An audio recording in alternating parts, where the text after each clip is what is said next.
Olá, hoje é terça-feira, 7 de agosto. Está no ar o Conexão TV Unicinos.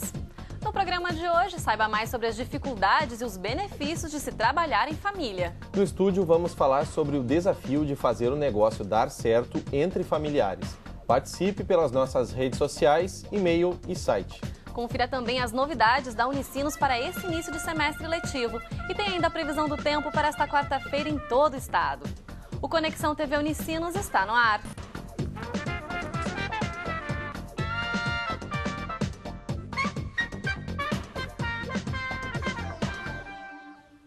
A vida profissional apresenta desafios todos os dias, mas quem trabalha com a família sabe que existe uma dificuldade maior, a de separar a vida doméstica do trabalho. E esse tipo de empresa é mais comum do que a gente imagina, né, Chico? É sim, Vanessa. Segundo o Sebrae, os empreendimentos familiares representam a maior parte das empresas brasileiras e são responsáveis por 90% do total do Produto Interno Bruto, o PIB nacional. É mesmo, Chico. E a gente confere agora na reportagem como é a rotina de duas famílias que administram um negócio próprio. Acompanhe.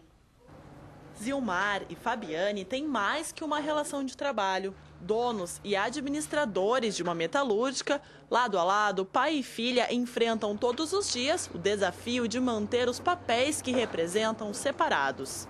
Assunto de casa não se traz para o trabalho, e assunto do trabalho não se leva para casa. Então a gente procura fazer uma coisa bem...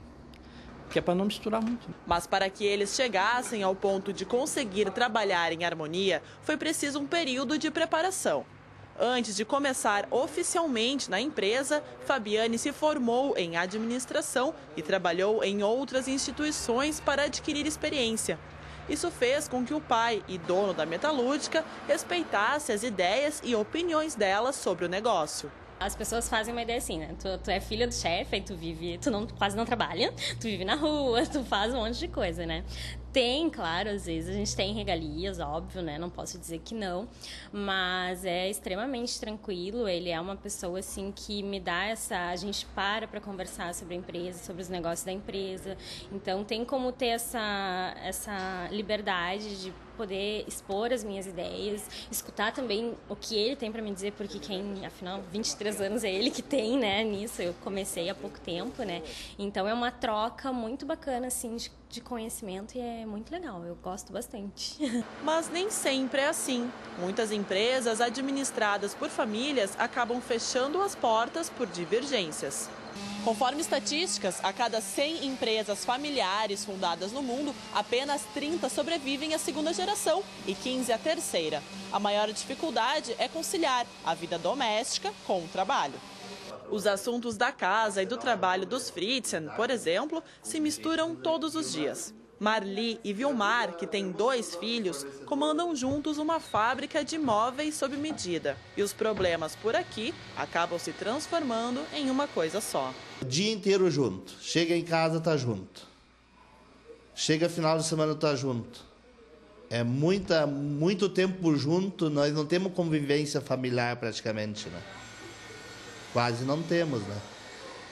E não sei, eu acho que não é o correto a família trabalhar junto. Daí nós começamos a falar da fábrica, começamos a falar dos filhos e começa a discussão. E daí vem fábrica e filho tudo misturado. Especialistas defendem que um dos principais fatores que levam esse tipo de corporação à falência é a falta de capacitação dos gestores, que os fazem cometer erros mais graves, como a centralização do poder em um único membro e a transferência da hierarquia familiar para a empresa, o que pode gerar desconforto. Como aconteceu com Priscila. Filha de Vilmar e Marli, ela trabalhou por 6 anos com os pais, mas há 2 saiu e foi estagiar na área em que estuda, biomedicina. E melhorou um monte para mim, assim, como pessoa, ter saído daqui, sabe? Como eu vou dizer, meu dia a dia, essa questão de brigas com ele ou com a minha família, enfim, melhorou muito mais, porque agora eu tenho o momento que eu chego em casa e tô com eles à noite, não era o dia inteiro aqui, não tem problema que eu trago do meu trabalho, sabe? Então, melhorou 100%. Como ele tem esse gênio, tu às vezes fica chateado com alguma situação ou o jeito que ele falou, tu acaba levando para casa. Então isso influi na nossa relação de pai e filho, não tem como separar. Eu, pelo menos, não consigo separar. Mesmo que os problemas sejam potencializados pelos laços sanguíneos, a família defende que esse mesmo motivo faz com que a confiança aumente também. Eu gosto muito de trabalhar em família, porque a gente já teve vários problemas com funcionário, mesmo necessitando bastante de funcionário, pessoas diferentes que têm suas funções, né? Eu acho legal. Eu acho bem legal, assim, por causa da confiança e se ele não está, as coisas andam da mesma forma, porque as pessoas respeitam mais. Uma diferença tem que ela cuida mais do financeiro, né? Que eu não tenho muito tempo. Isso eu acho muito interessante, ela tem que ter uma pessoa específica para isso, né? Então, isso eu acho certo, porque é da família, ninguém tem como passar a mão, né? Isso é uma vantagem. O importante é que não existe uma fórmula. Cada família precisa encontrar a melhor forma de lidar com os problemas.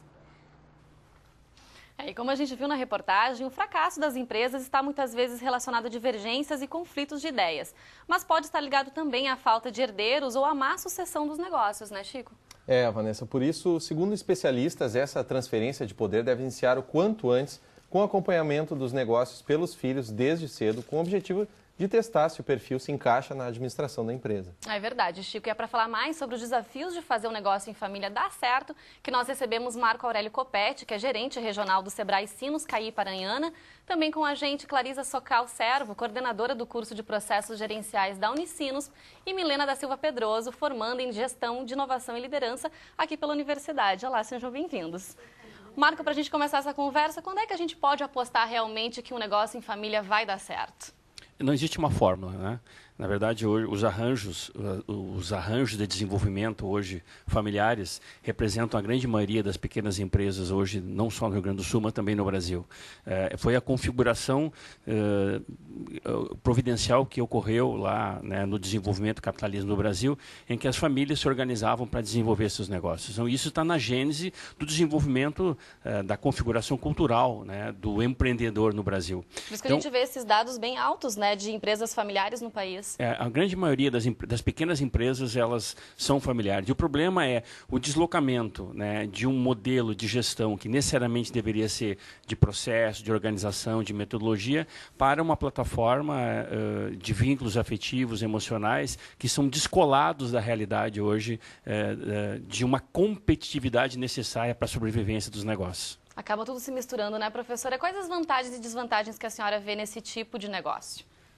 Bom, a empresa familiar ela traz uma vantagem pela cultura, pelos valores que a família consegue imprimir no negócio, né, e consegue trazer um comprometimento maior de funcionários que estão a longo tempo trabalhando com a família. Além de as decisões serem discutidas no âmbito familiar e terem a tendência a ter uma resposta mais rápida de solução, níveis hierárquicos menores, então a comunicação tende a fluir mais.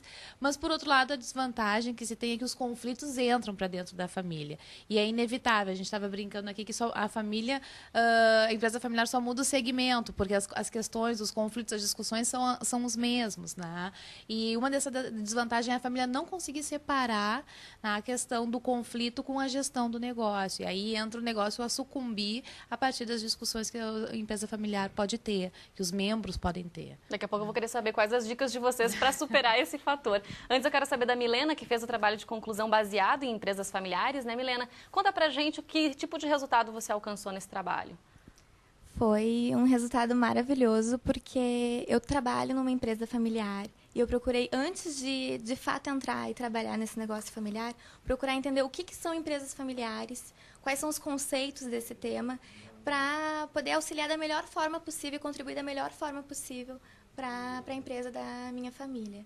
Então, eu foquei mais em entender o que é a governança corporativa e como que ela auxilia no processo de planejamento sucessório de empresas familiares e como que um terceiro pode entrar na empresa familiar para fazer com que a empresa familiar tenha uma perenidade no mercado que está cada vez mais competitivo. Você fez toda baseada essa pesquisa na empresa da sua família, Não, então? não. Você também foi em outras empresas ou essa empresa que você trabalha não é da sua família?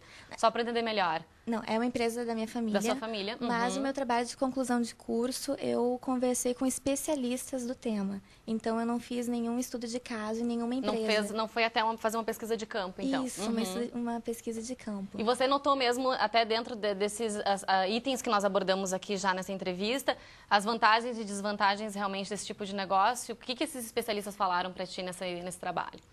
Com certeza, assim, na questão das vantagens e desvantagens, por serem, por exemplo, herdeiros, filhos, netos, sobrinhos, enfim, essas pessoas elas têm uma porta de entrada por fazerem parte desse negócio da família. Porque então, às vezes elas nem podem têm a capacidade para ter aquele cargo. Isso. Então, por isso que o meu estudo veio a entender o que é a governança corporativa e como é que ela pode profissionalizar a gestão familiar, porque uma coisa não substitui a outra.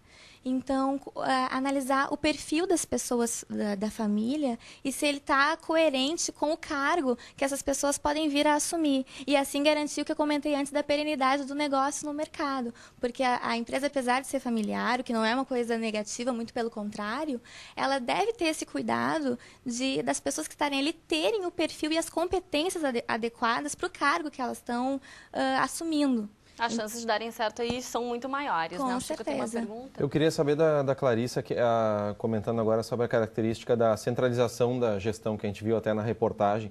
De que forma essa sucessão, no caso de uma empresa familiar, pode ser planejada e com quanto tempo de antecedência para que essa questão da centralização não atrapalhe o negócio, né? Tem uma questão importante quando a gente fala em planejamento sucessório em empresa familiar e quando deve-se começar a trabalhar os herdeiros para assumir ou não o negócio. Consultores, o pessoal que estuda esse tema, não tem uma receita de bolo. Para cada empresa, para cada família, para cada situação, para cada momento do negócio, a gente vai ter que pensar. Mas a gente não pode ignorar o fato de uma criança de 5, 6 anos ir para a empresa da sua família, brincar dentro da empresa, que isso não vai estar sendo, de uma certa forma, por ela elaborada, né? Essa criança não vai estar, de alguma forma, elaborando uma relação com esse negócio. Porque, muitas vezes, a empresa representa a ausência do pai em casa, ou a falta da mãe, ou o tio que eu não vejo nunca, ou eu só vejo o tio brigando com o meu pai. Então, por quê? Porque tem uma empresa no meio. Então, como essa criança vai acessar esse negócio lá na infância, já é uma forma de planejar a sucessão, preparar ela para pelo menos discutir e pensar a sua carreira. Né? Ocorre que quando os herdeiros começam a pensar uma carreira profissional, aqui precisa se discutir se ele deve iniciar essa carreira dentro da empresa familiar ou se ele deve construir uma trajetória profissional fora da empresa familiar. Já que a senhora levantou essa questão, quero saber do Marco. Marco, o senhor acredita então que essa pessoa tem que construir uma carreira fora para depois assumir um cargo na empresa da família, ou ela já deve começar lá desde baixo? É difícil dizer. A excessiva pessoalização na governança da empresa familiar, ela traz no bojo do seu processo de administração um excesso de individualidade, né, da gestão.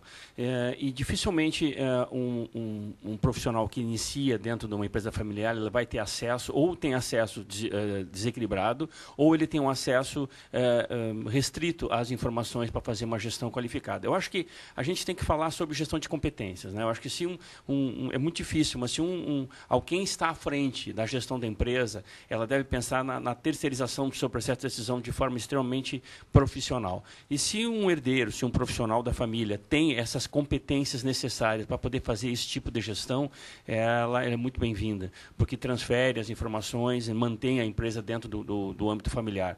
Mas isso realmente é um processo, eu acho que aí é que reside realmente a grande dificuldade em fazer esse tipo de avaliação, porque nós hoje não temos dentro da empresa familiar método de gestão qualificado para fazer esse tipo de transferência. Então, é aí que reside transferências equivocadas, às vezes precoces, às vezes de forma emocional, afetiva, né?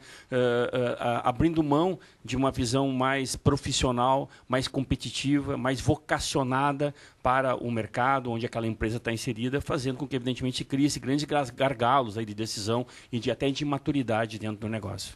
Tá legal. Bom, agora o Conexão faz um rápido intervalo e na volta a gente segue falando sobre empreendimentos familiares. E se você tem alguma experiência e quer compartilhar com a gente, participe pelo e-mail conexãotv@unicinos.br ou pelas nossas redes sociais, facebook.com/tvunicinos e pelo Twitter no @tvunicinos. A gente já volta.